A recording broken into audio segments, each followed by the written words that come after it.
Well, some recent commentators have said that George W. Bush has been the worst president in modern American history.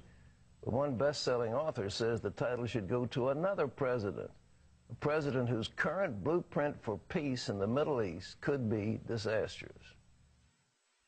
In the new book, Jimmy Carter, The Liberal Left and World Chaos, a Carter-Obama plan that will not work, author Mike Evans makes the case that Jimmy Carter's potential influence in the current debate over Middle East policy could have catastrophic results for the United States and the world. Evans calls Carter the godfather of world chaos because he says Carter created the firestorm that destabilized our greatest ally in the Muslim world, the Shah of Iran, in favor of the Ayatollah Khomeini. Evans traces the war in Iraq and the war on terror back to the policies of Jimmy Carter. And he warns if the Obama administration follows in Carter's footsteps, there will not be peace, and Israel will be sacrificed. Well, joining us now from our Washington, D.C. studios, investigative journalist and author Mike Evans. His new book is called Jimmy Carter, The Liberal Left and World Chaos. Mike, I understand this book's in the third printing already. It is, Pat, and it's great to see you, my friend. Thank you. Listen, you're really tough on Carter in this thing. Did Carter really give, what is it, $50 million to the Muslim Brotherhood? He really did. You know, the Muslim Brotherhood didn't have the money or the arms to create the Taliban and Al-Qaeda. Carter launched it because when he destabilized Iran, the Russians said, we're going to invade Afghanistan if you do this.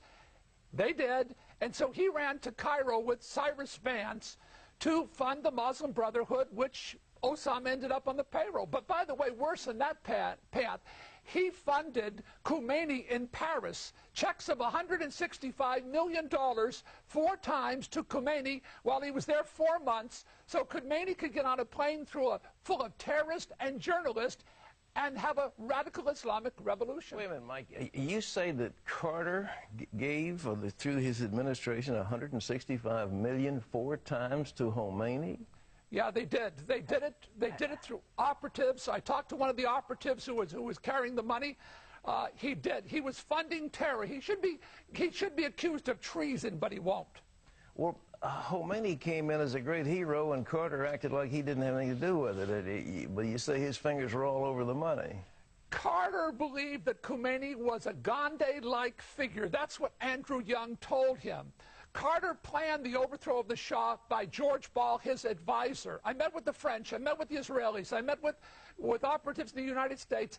Carter believed he had a worldview that Islamic state would be okay. By the way, there was a president Friday who thought the same thing in his speech. Well, listen, what are these Carter policies going to bring about? Are they now being adopted by the State Department? Yeah, as a matter of fact, they are. They're trying the same tolerance for terror. Izhar Harel told me on September 23rd, 79, during the Carter mess, he founded Mossad. He said, if America continues this tolerance for terror, the terrorist will strike your fertility symbol, Phalanx, New York City, in your tallest building. That was September 23rd, 79, during the Carter-Reagan election campaign. Mike, what do you see coming down the road? Now, Hillary Clinton has said, I'm going to negotiate with the Iranians, with this group that's over there now, these radicals. What do you think of that? Well, Pat, also she's going to negotiate with the moderate Taliban. Judah Pearl is reading my book right now. His son, Daniel, his head was cut off by the moderate Taliban. We're sending signals to radical Islam that our soft underbelly is exposed and we're wetting on our lake and we fear them. When you do that, they'll come here and they'll hit us like they've done Israel. Asymmetrical, suicide bombers. But the fear right now that Woolsey has, James Woolsey, CIA, and most of the Israelis have, is centrifuge material lead-lined. A backpack 625 with centrifuge material could kill 100,000 people in a heavy populated city. Well, Mike, the liberal left, why are they allying themselves, in your opinion, with the radical Islam? That isn't liberal in any way, shape, or form. Pat, in the 60s, when the ideological revolution was birthed in America, they rejected God. They said, God is dead. And Khomeini was living in Iraq, and he said, and they're trying to get us to bury him.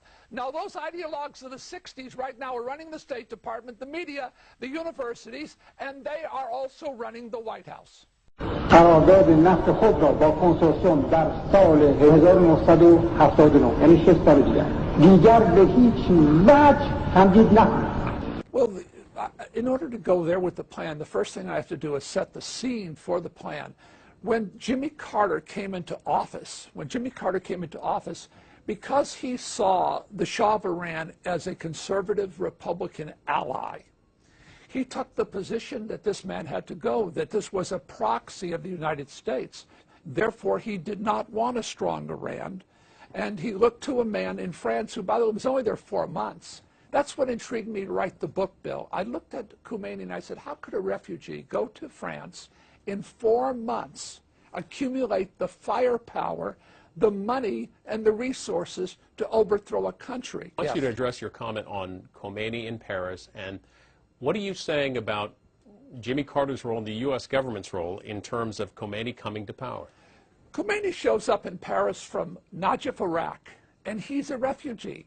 The president, Giscard d'Estaing, told me he didn't even know who he was when he arrived. I didn't know who he was. I didn't believe it, but he said he didn't know who he was.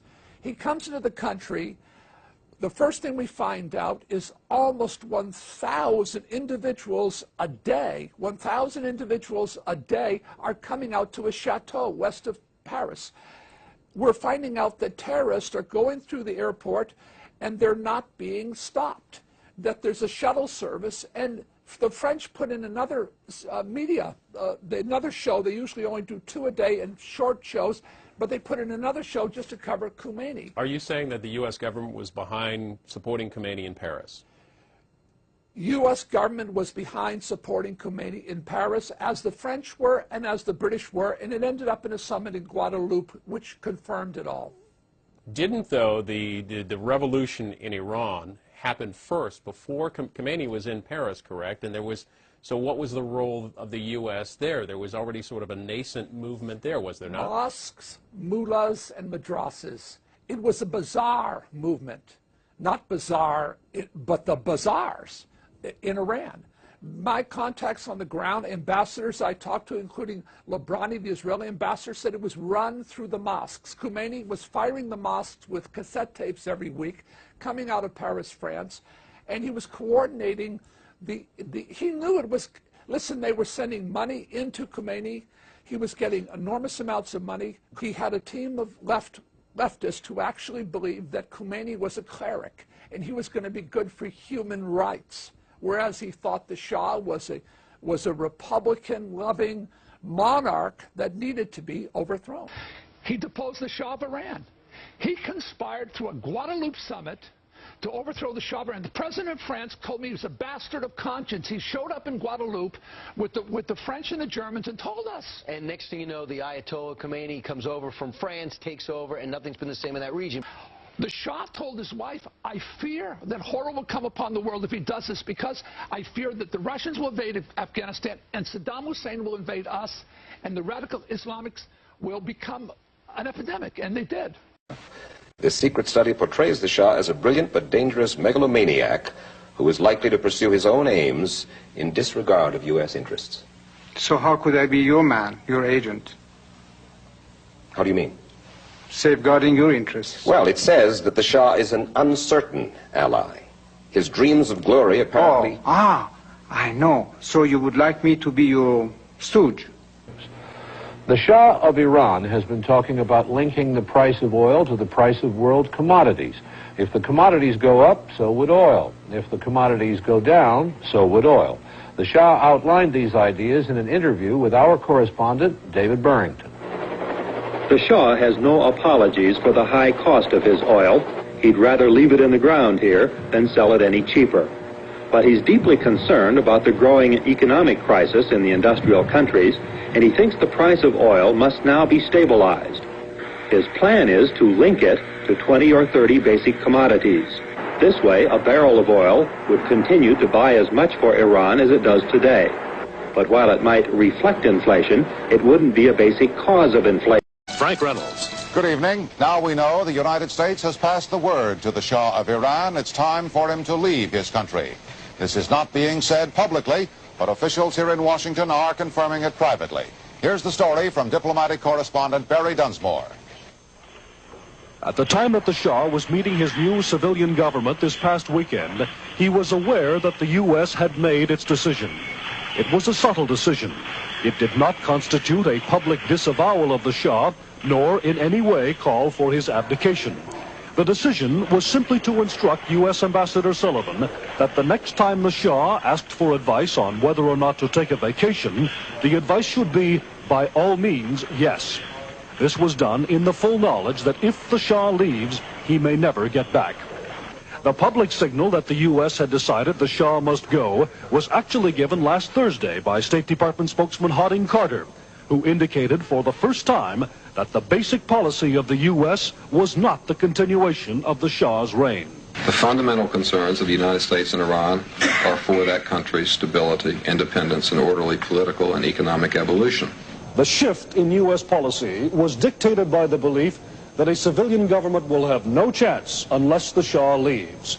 Behind that belief is the concern that if a civilian government cannot be formed, there will either be a right-wing military coup or the emergence of an anti-Western, highly conservative Islamic state. As of the moment, either of those is still possible. Barry Dunsmore, ABC News, the State Department. There were several developments in Iran today that indicate just how difficult it may be to restore political stability there. Peter has that story from our foreign desk in London. In Tehran tonight, Prime Minister Bakhtiar is not having an easy time forming a viable government. As we reported yesterday, a key general has refused to serve in the cabinet, and tonight we learn of more difficulty with the Prime Minister when he tries for a vote of confidence in Parliament on Thursday. ABC's Sylvia Chase reports that at least 30 MPs have already requested time to speak against the new government. It snowed in Tehran today, and demonstrations against the Shah, perhaps as a result, were at a much lower level. The Shah himself announced today that the royal family will turn over all its personal property to a Crown-sponsored charitable foundation. That property is estimated to be worth hundreds of millions of dollars.